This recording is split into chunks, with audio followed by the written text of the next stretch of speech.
World's number one Magnus Carlsen is back in action at the World Rapid Team Championships, which are taking place this week in Astana, Kazakhstan. Magnus is playing with the white pieces against Richard Rapport, and what a game it is. This is something you certainly don't want to miss. It's actually not a long game, but so much action is being packed in only 23 moves. Make sure to watch this video from the beginning till the end and also hit the subscribe button to make sure you're not missing any other videos from this event and much more.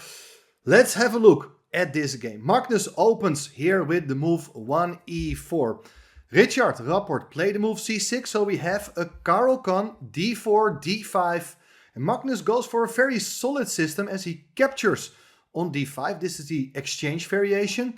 And now he puts the bishop on d3. This system is considered to be very solid, avoiding a lot of sharp lines, a lot of opening theory, just to get a game. But look what happens. Knight f6, black continues developing. White played the move h3. Now this is a very understandable move as it will make it harder for black to develop the bishop in an active way. It's no longer able to come to g4. Knight c6 is played, attacking the pawn on d4. And white goes for the move c3. But since white has played the move h3 instead of a more logical developing move like knight f3 or bishop f4, black decides here to strike in the center with the move e7, e5. Pawn takes e5, knight takes e5. And we have a very open position. All of a sudden, black accepts his position with an isolated queen's pawn, which usually can become a weakness. It's no longer defended by other pawns. But in return, black will hopefully get a lot of piece activity. Now, various moves have been tried here. I do like a move like knight f3, just continuing developing, and after knight takes d3, queen takes d3, black is objectively speaking absolutely fine. But it's just a game with chances for both. But Magnus played the ambitious move queen e2. He's just pinning that knight on e5 because black's king is still in the center. And how is black going to respond? You may think about something like queen e7 to unpin, which is a very solid move. But look at this. Richard Rapport played the super sharp move knight to e4. He is interfering with the other knight on the e file. And this move involves a pawn sacrifice, which was not accepted by Magnus. Magnus just decided here to move the bishop away. But let's have a brief look. If you do take twice on e4, bishop takes, pawn takes, queen takes, white is up a pawn, attacking the knight once again, but the bishop will come to d6. And well, the nice thing about black's position, if you do get the chance here, you will castle, you'll put a rook on the e file, you maybe get your bishop to c6 or queen to c7, you have a lot of piece activity in return. So you may wonder, why is white not playing here something like f4, trying to win the knight as the knight is pinned. But the key idea is to give a check on e1. This must all have been home preparation, must have been checked by Rapport, not prior to this game, but definitely at an earlier moment. He looked at this. If the king goes away, then you can simply castle, and there's no time here to take the knight, as the pawn on f4 is pinned, which means that on the next move you can just go away with the knight with fantastic attacking prospects for black. So you get an idea of what sort of play black is aiming for with this very aggressive move, knight e4, playing for the second time with that knight. White instead played the move bishop to b5. As I mentioned already, check. Bishop blocks on d7, and now the move knight f3. What you have to know is that the bishops can be swapped anytime. But white is saying, okay, please take with your bishop on b5 because my queen is still defending the bishop on b5. So the more exchanges are coming, the better it will be for white, keeping in mind that in the long run, that pawn on d5 is considered to be a weakness. With the move knight f3, white is hitting the knight on e5. Black should not take on f3 because there's g takes f3, and once again it's an attack on that knight on e4, which is pinned. So white will win material. Therefore, instead of taking on f3, black moves the knight away to g6. White goes for development with bishop e3, bishop to d6, knight bd2, and castle kingside.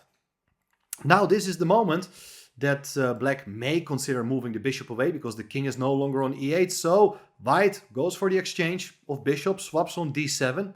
Queen takes d7, and here I think this is an interesting moment, as if I would give this position to 100 people, I'm pretty sure that 99 players, they will just go for the final move to complete development. Castling kingside seems to be a very logical move. Even if you're more ambitious, you may consider castling queenside, so that your king is sort of safe, but also the rook is participating now, exerting pressure on this d-file, hoping to hit the pawn on d5.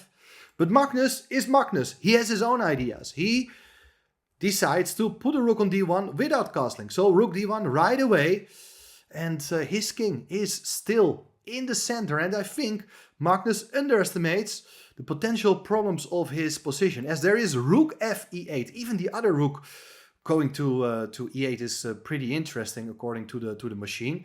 The point of placing the rook here is that it discourages white from completing development with castling kingside. As after this move, which was not played in the game by Magnus, but just to show you beautiful tactical line, black can go for knight f4. Fantastic shot, hitting the queen. And if you do take with the bishop on f4, you're not going to recapture with that bishop, but you go for knight takes c3 with a double attack on that queen on e2. Both the knight and the rook are hitting the queen. If you move the queen away, then you give another check on e2. King can go away. You take with a knight on f4, and black, at the end of the day, has just managed to win a very important pawn with another threat against the queen. This looks really, really good for black. So here Magnus understands that he cannot castle. He decided to swap pieces. Knight takes e4 played. How are you going to recapture? Very interesting question. There's definitely something to say for taking with the d pawn, so that you're attacking the knight. The drawback is that the knight is going to move away and the e-file will be closed. So instead, Rapport decides here to take with the rook. Interesting moment here. The e-file is still open for the rook, and it does exert pressure against the bishop on e3. This bishop is pinned, so that if you, for instance, would castle here, was not played by Magnus, the key move here is to play knight f4 with an attack on the queen. Of course, you cannot take with a bishop. And there are a lot of spectacular lines here, but you gotta watch out for sacrifices on g2 or h3. For instance, if the queen goes away, one line I want to show you is this move, knight takes g2. This is absolutely insane. The point is that if you take with the king, there is rook g4, another huge rook sacrifice. If you accept that, it's just leading to mate by force, as the queen is joining the attack. The bishop is taking away important squares from that white king. King gotta go into the corner. You first pick up the knight with check, and if the king goes away, it's queen g4, king h1, queen h3, and it is checkmate at the end of this line. So very impressive stuff. There are a lot of other variations. It's maybe not forced at all, but keep in mind, it is a rapid game. Short time control, 15 minutes each, 10 seconds bonus every move. But you feel the pressure. You see that that knight from g6 is attempting to come to f4, which also explains that white cannot take the pawn on d5, also because of knight f4. With a very important knight fork, black is about to win material. Therefore, problematic situation for Magnus Carlsen. He wants to break free, goes for the move knight g5. He hits that rook, and he's expecting maybe that the rook is gonna move. But look at this. Knight f4 played anyway, attacking the queen. The queen moves away. Even the pawn on g2 can be taken very soon.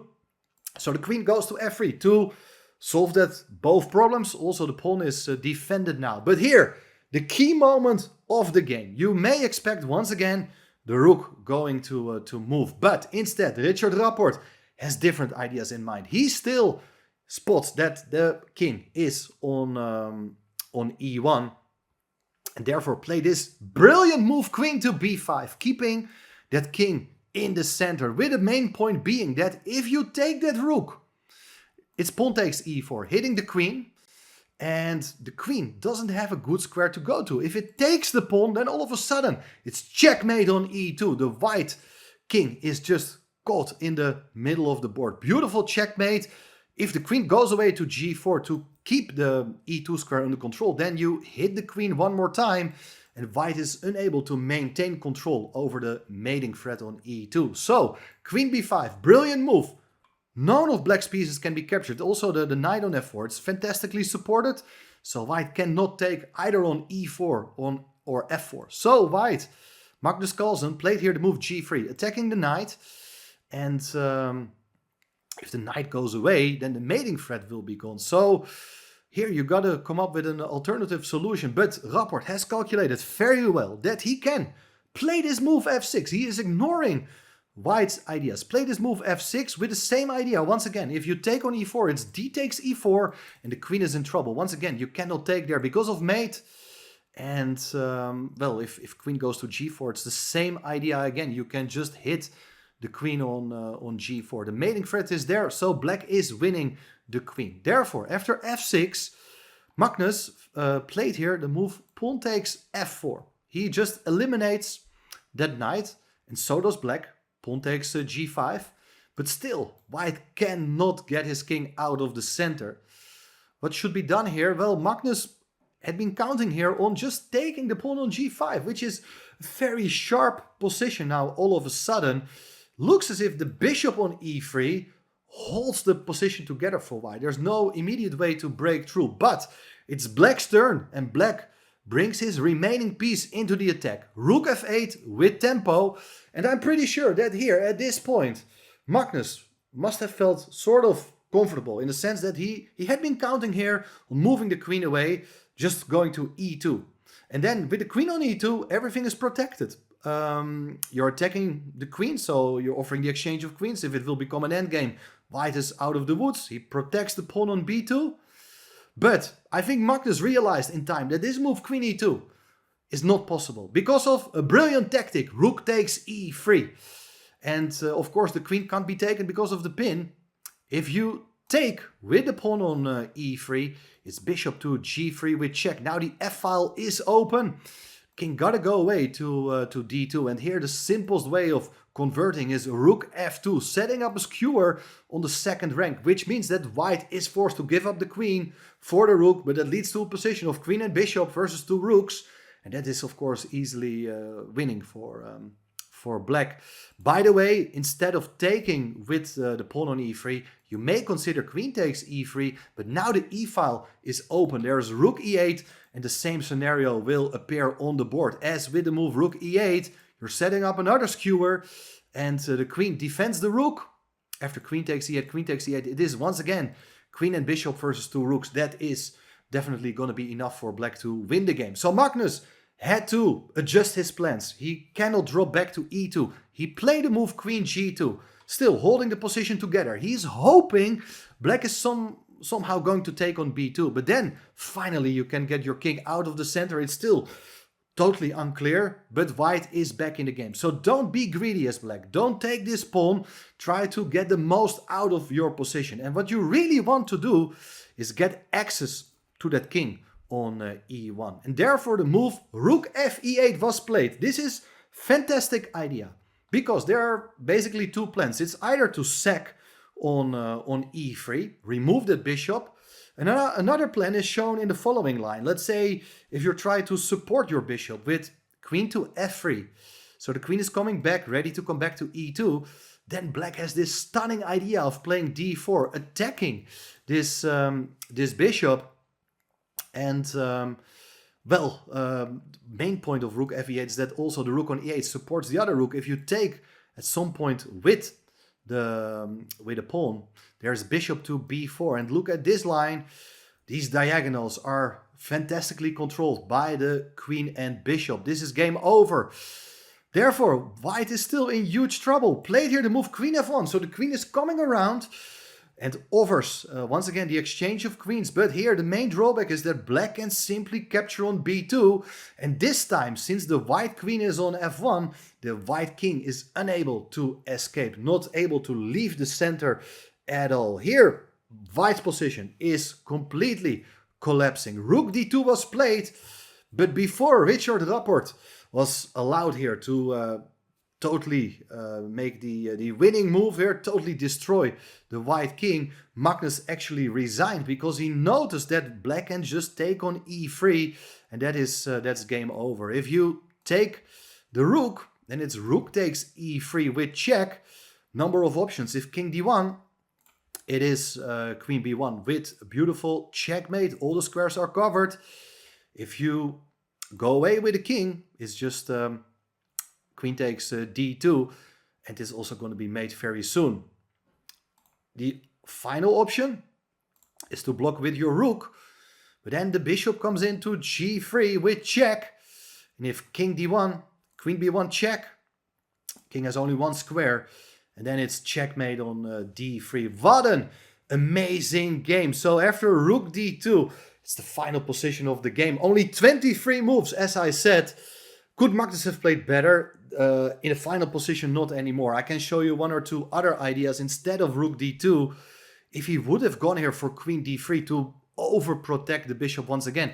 It is here again. Rook takes e3, pawn takes, and then bishop to g3. Now the second rank has been opened, so that after king f1 there is queen f2, and this is leading to checkmate. If the queen goes to e2 instead, then once again you can sack on e3, pawn takes, bishop g3, king f1 this time is possible. The queen covers the mating threat on f2, but another problem appears as there is a rook f8 check. The king gotta move, give up the protection of the queen, and well, this is also just completely winning for black. So what can be learned from this game? Well, definitely Magnus was probably thinking too much about playing a very solid game. He underestimated the dynamical possibilities for black in this line, and particularly if we go back to earlier moments in the game, he still had a chance on numerous of occasions to just complete development by castling kingside. I mean, you always should try to bring your king into safety. I mean, black is doing absolutely fine in this position. It's just an acceptable position where the one weakness on d5 is compensated by nice piece activity.